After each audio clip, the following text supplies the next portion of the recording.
Chapter 5. I do not know what your opinion may be, Mrs. Weston, said Mr. Knightley, of this great intimacy between Emma and Harriet Smith, but I think it a bad thing. A bad thing. Do you really think it a bad thing? Why so? I think they will neither of them do the other any good. You surprise me. Emma must do Harriet good, and by supplying her with a new object of interest, Harriet may be said to do Emma good. I have been seeing their intimacy with the greatest pleasure.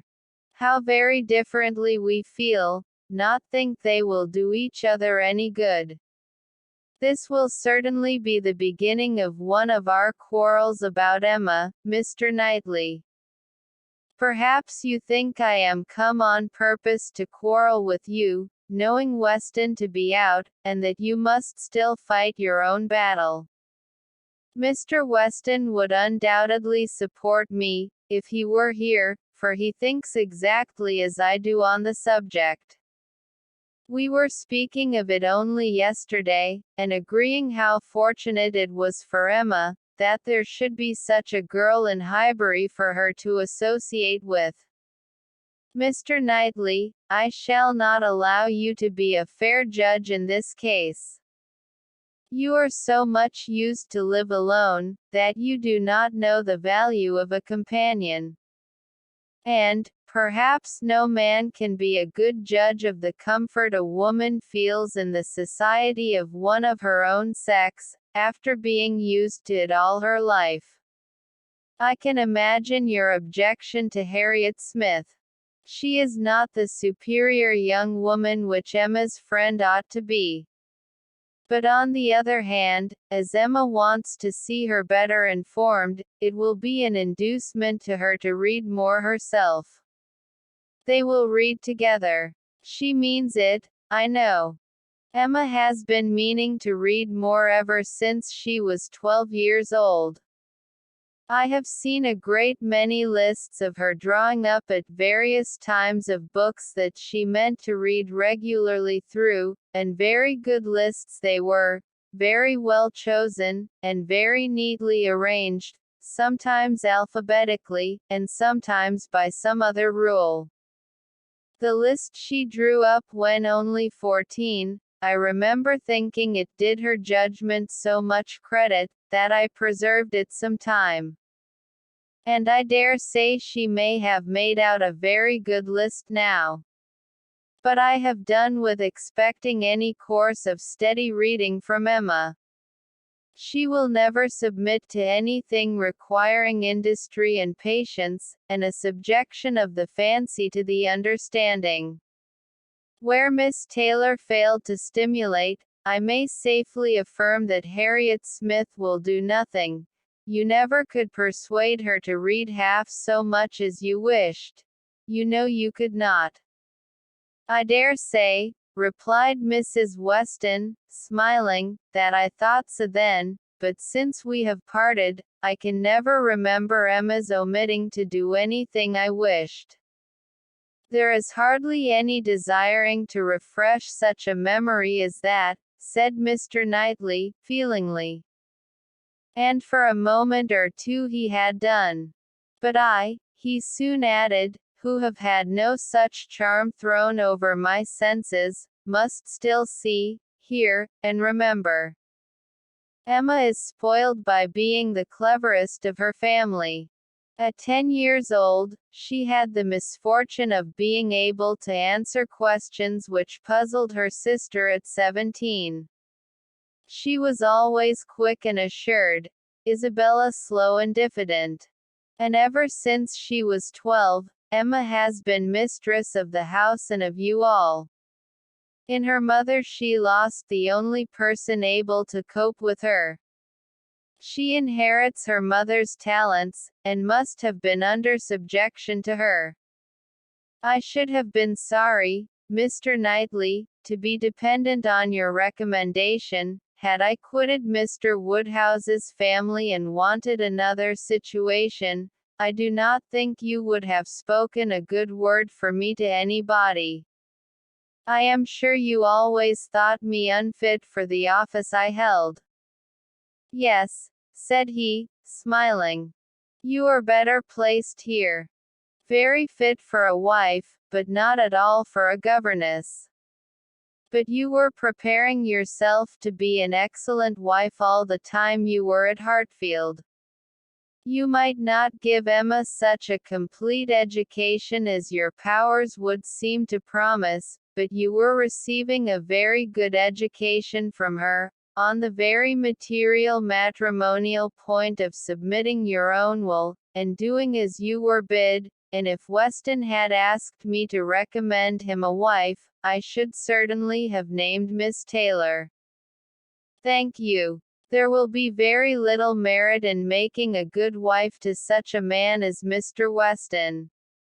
Why, to own the truth, I am afraid you are rather thrown away, and that with every disposition to bear, there will be nothing to be borne.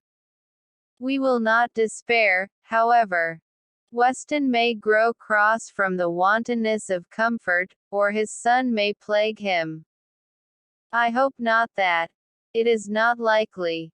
No, Mr. Knightley, do not foretell vexation from that quarter. Not I, indeed. I only name possibilities. I do not pretend to Emma's genius for foretelling and guessing. I hope, with all my heart, the young man may be a Weston in merit, and a Churchill in fortune. But Harriet Smith, I have not half done about Harriet Smith. I think her the very worst sort of companion that Emma could possibly have. She knows nothing herself, and looks upon Emma as knowing everything. She is a flatterer in all her ways, and so much the worse, because undesigned. Her ignorance is hourly flattery. How can Emma imagine she has anything to learn herself, while Harriet is presenting such a delightful inferiority? And as for Harriet, I will venture to say that she cannot gain by the acquaintance. Hartfield will only put her out of conceit with all the other places she belongs to. She will grow just refined enough to be uncomfortable with those among whom birth and circumstances have placed her home.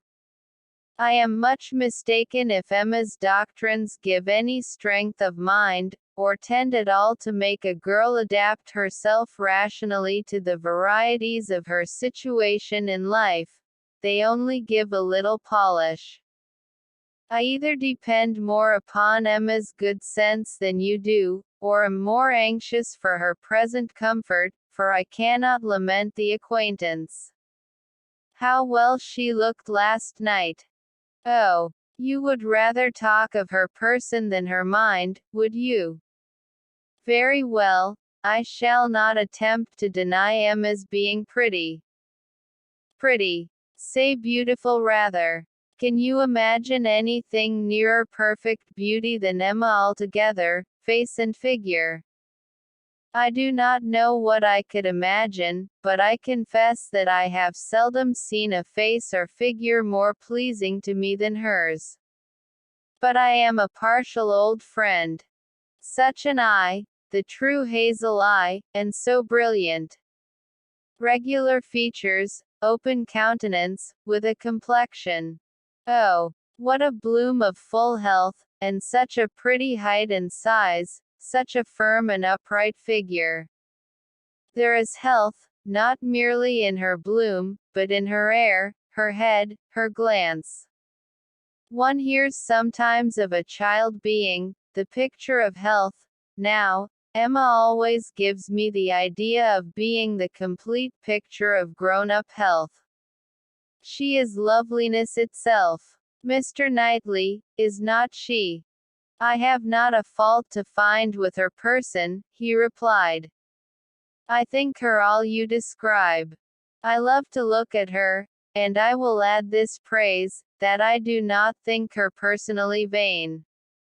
Considering how very handsome she is, she appears to be little occupied with it, her vanity lies another way. Mrs. Weston, I am not to be talked out of my dislike of Harriet Smith, or my dread of its doing them both harm. And I, Mr. Knightley, am equally stout in my confidence of its not doing them any harm. With all dear Emma's little faults, she is an excellent creature. Where shall we see a better daughter, or a kinder sister, or a truer friend? No, no, she has qualities which may be trusted, she will never lead any one really wrong, she will make no lasting blunder, where Emma errs once, she is in the right 100 times. Very well, I will not plague you any more. Emma shall be an angel, and I will keep my spleen to myself till Christmas brings John and Isabella.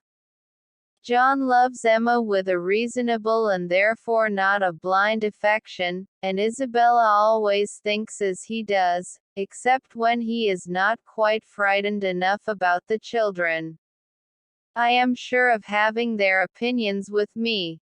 I know that you all love her really too well to be unjust or unkind. But excuse me, Mr. Knightley, if I take the liberty I consider myself, you know, as having somewhat of the privilege of speech that Emma's mother might have had, the liberty of hinting that I do not think any possible good can arise from Harriet Smith's intimacy being made a matter of much discussion among you. Pray excuse me, but supposing any little inconvenience may be apprehended from the intimacy, it cannot be expected that Emma, accountable to nobody but her father, who perfectly approves the acquaintance, should put an end to it, so long as it is a source of pleasure to herself. It has been so many years my province to give advice, that you cannot be surprised, Mr. Knightley, at this little remains of office. Not at all, cried he, I am much obliged to you for it. It is very good advice, and it shall have a better fate than your advice has often found, for it shall be attended to. Mrs. John Knightley is easily alarmed, and might be made unhappy about her sister. Be satisfied, said he, I will not raise any outcry. I will keep my ill humor to myself. I have a very sincere interest in Emma. Isabella does not seem more my sister, has never excited a greater interest, perhaps hardly so great. There is an anxiety, a curiosity in what one feels for Emma. I wonder what will become of her. So do I, said Mrs. Weston gently, very much. She always declares she will never marry, which, of course, means just nothing at all. But I have no idea that she has yet ever seen a man she cared for. It would not be a bad thing for her to be very much in love with a proper object. I should like to see Emma in love, and in some doubt of a return, it would do her good. But there is nobody hereabouts to attach her, and she goes so seldom from home. There does, indeed, seem as little to tempt her to break her resolution at present, said Mrs. Weston, as can well be, and while she is so happy at Hartfield, I cannot wish her to be forming any attachment which would be creating such difficulties on poor Mr. Woodhouse's account.